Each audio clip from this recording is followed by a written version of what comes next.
Hello everyone and welcome back to another Love English lesson. I'm Sabrah and today we're going to be looking at work, slang and expressions. Now this may seem a little strange as we quite often say this is a formal expression for work and speak formally at work, which of course generally we do.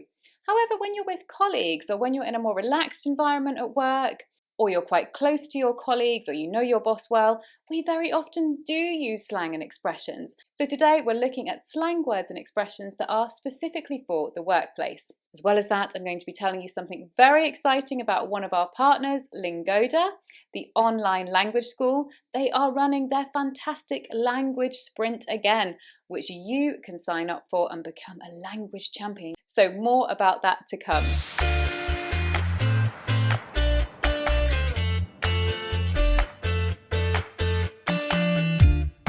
Number one is a heads up. Now this actually works like a noun because you can say to somebody, can you give me a heads up? Or I'm going to give you a heads up. And basically it means an advanced warning of something. So if you give someone a heads up, you tell them a piece of information before an event which will be useful for them. So you might say, just to give you a heads up, the boss is in a bad mood today, so I wouldn't tell her yet about when you're going to go on holiday. Or you might say, just to give you a heads up, everyone in the meeting is expected to present their research, so make sure you're ready. The next one is, let's get our heads together. Let's get our heads together. And this means let's get together to think about how we can solve this problem or to plan something. It's basically let's sit down together and really focus on something. So you might say, let's get our heads together and think about how we can really make sure this gym is COVID safe. Number three is a brain freeze, And this is where your brain suddenly freezes, so you can't think straight or you forget something momentarily. For example, if you're very nervous in an interview or in a presentation, you can have a brain freeze. Or it could be that you're very stressed and tired and you can't remember how to do something that you normally always do. For example, logging onto the computer.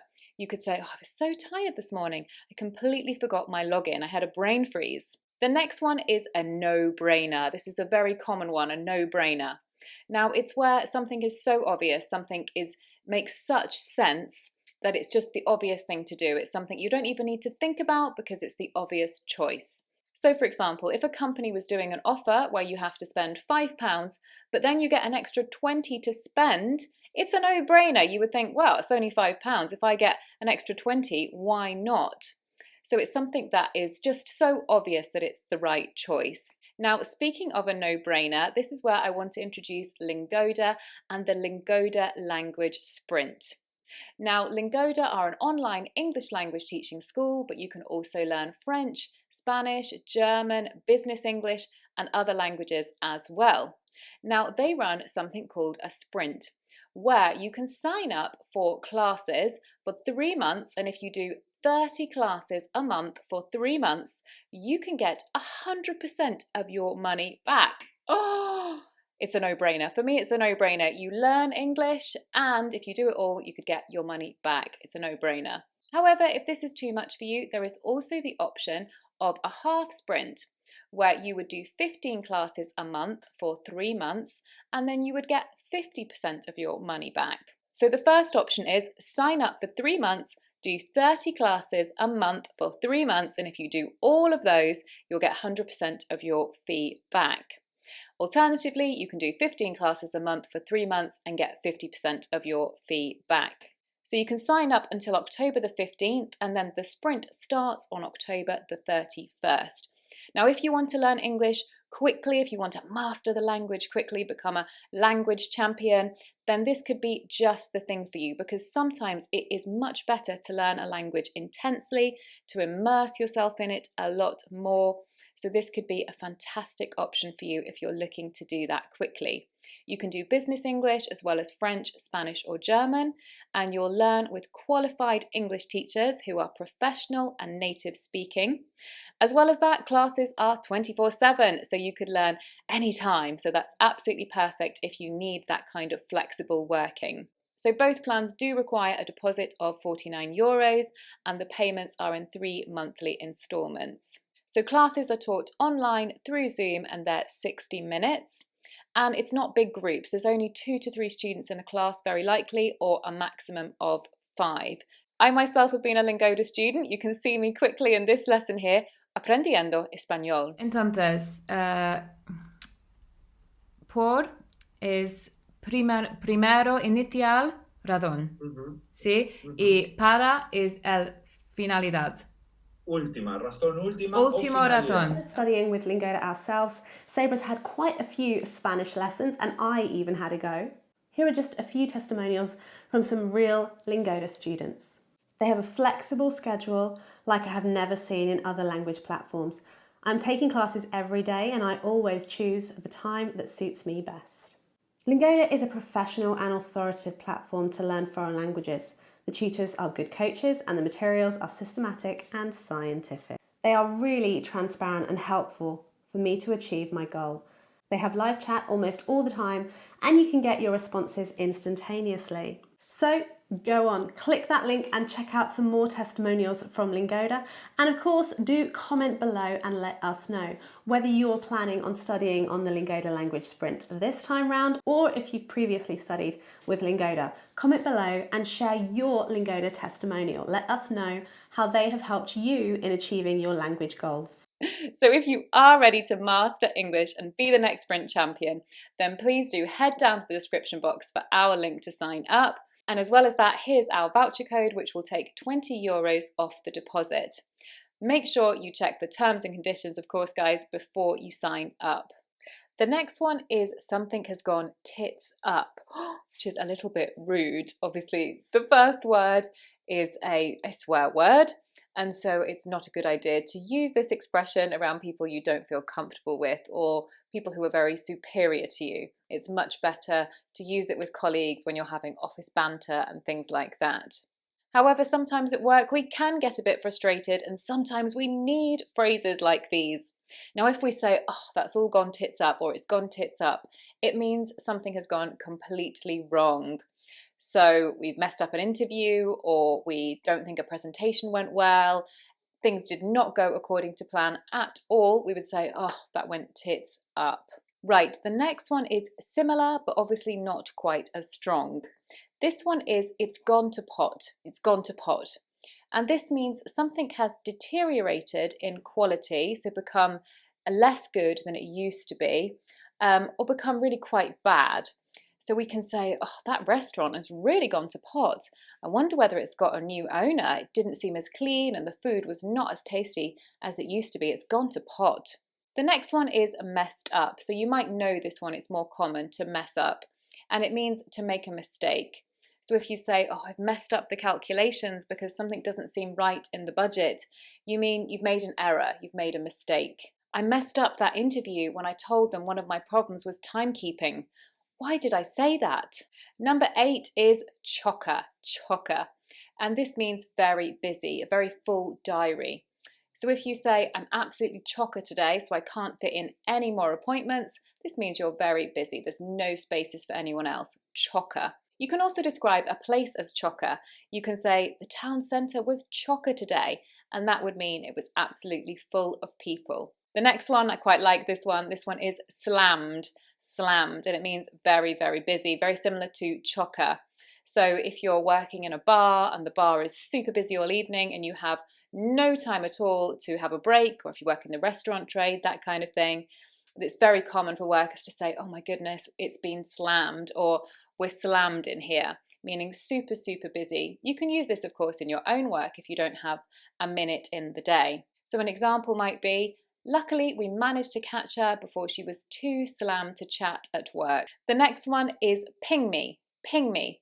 And this just means message me. Get in touch with me somehow on the phone, usually a text message or WhatsApp. So we would say, oh, ping me when you're ready to have the meeting, or ping me when you're free.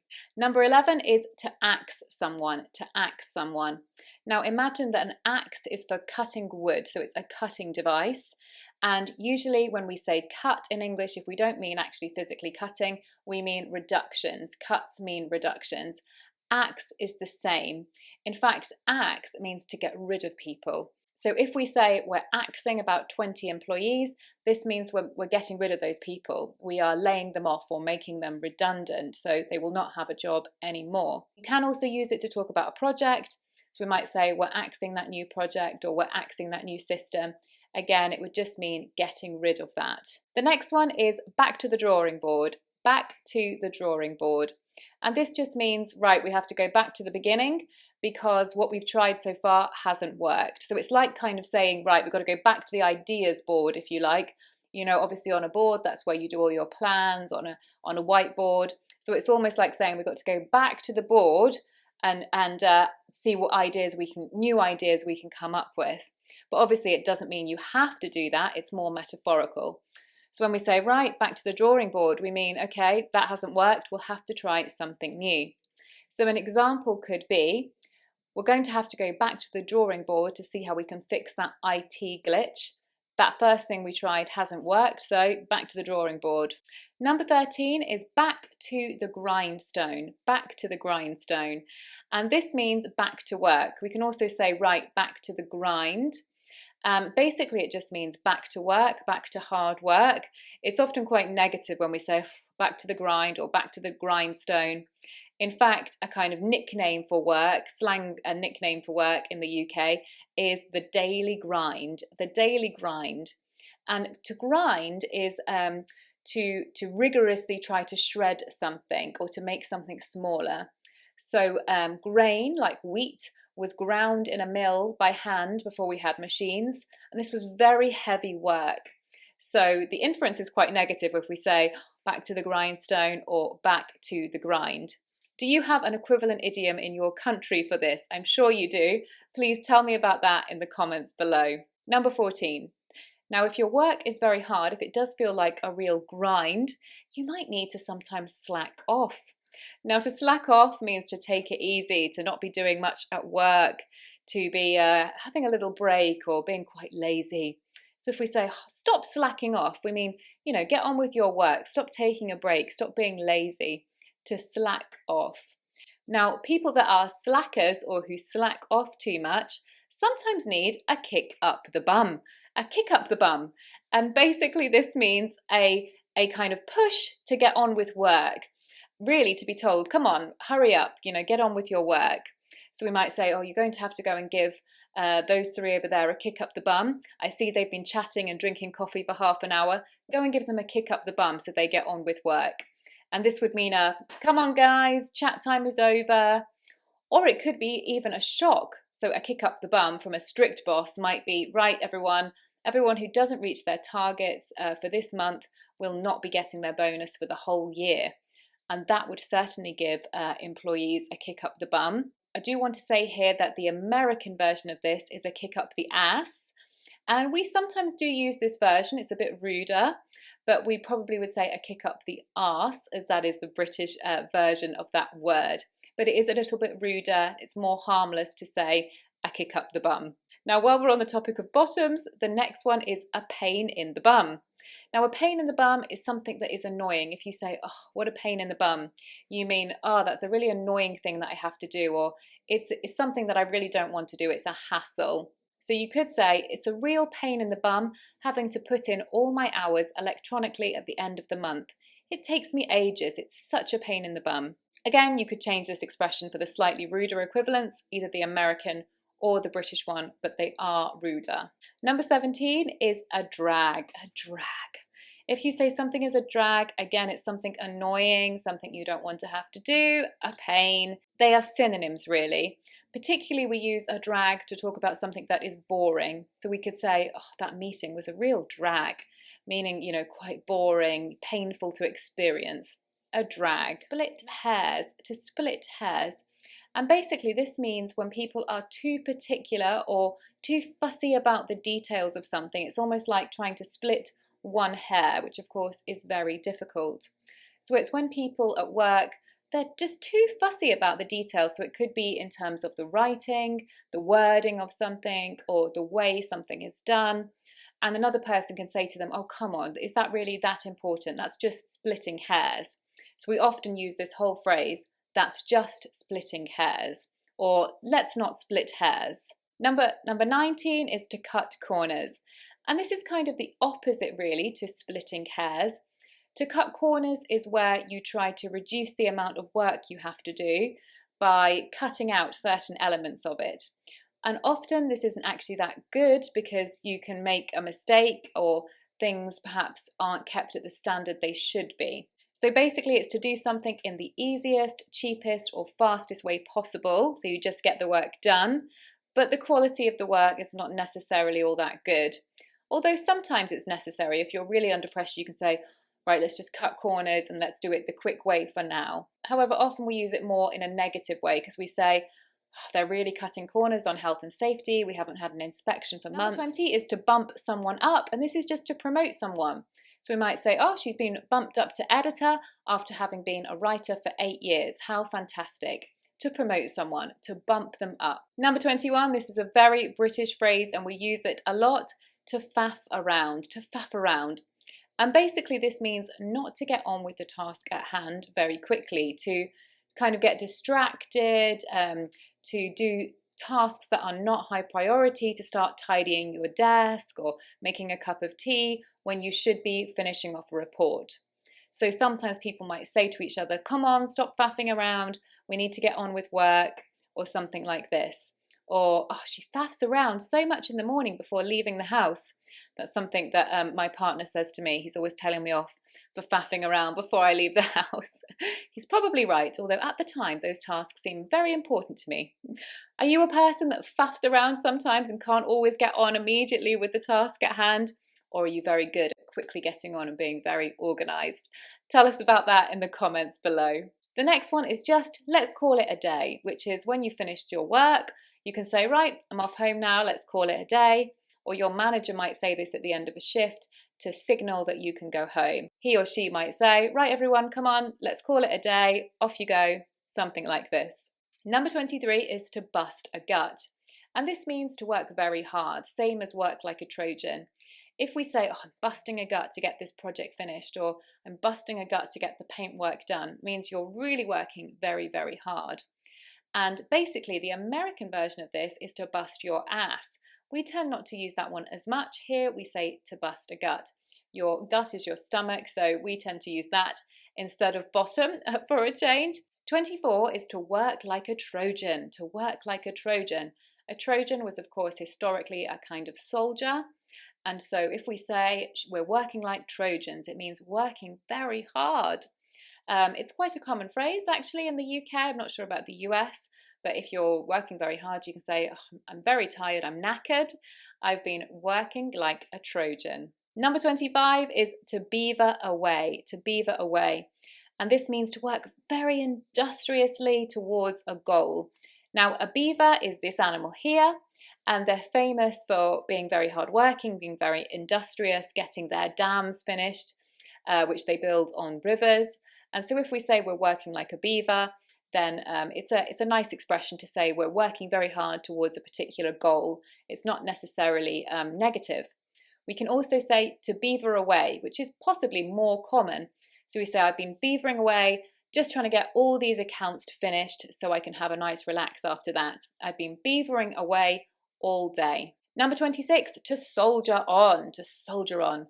And this means to keep working very hard even when conditions are tough. So of course, soldiers have to soldier on even when conditions are tough and difficult. They can't just give up. So this expression means the same. It means forcing yourself to keep working even if you're tired or conditions are difficult, you still keep working. So for example, we could say, the government staff are soldiering on and working through the night to get the election votes counted. The next one is a slog. A slog, not a very nice word. Don't confuse it with a snog, which is of course a kiss. This is a slog. And a slog is where something is very difficult and laborious. It involves a lot of work. So we might say, oh, I've got 40 student essays to mark by tomorrow. What a slog. Or this is going to be a real slog. Number 28 is a nice easy one. This one is all systems go. All systems go, which means everything is ready for something to start or to begin, for an event or to set up something. But it basically means, right, everybody, it's go time, basically.